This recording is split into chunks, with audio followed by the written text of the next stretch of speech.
এখন সময় রাত্র 12:30। চিন্তা করছি আর ভাবছি যে যারা লঞ্চে থাকে তাদের কত সুখ না মনে, হ্যাঁ, হারাবার কিছু নাই।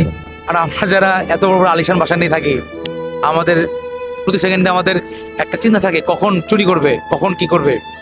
আর যারা লঞ্চে কাটায় দিন রাত, সব কিছু লঞ্চে কাটায়, কিছু নাই হারাবার মতন, তাদের জীবনটা কত সুন্দর না ভাই? বিশেষ করেন আমার মনে হয় কি প্রত্যেকটা পুরুষই চায় যে তারা একটা স্বাধীন লাইফ লিড করুক।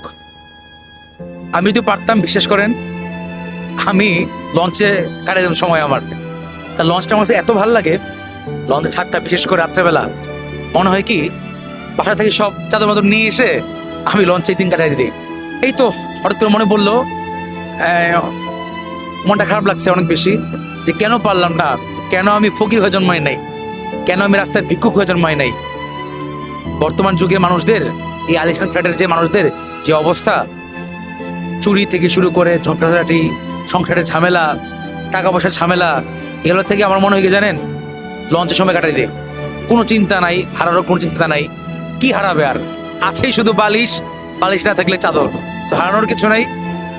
ভাবতেছি এভাবে কেটে দেবো দিনটা, এই আর কি, আর কিছুই না।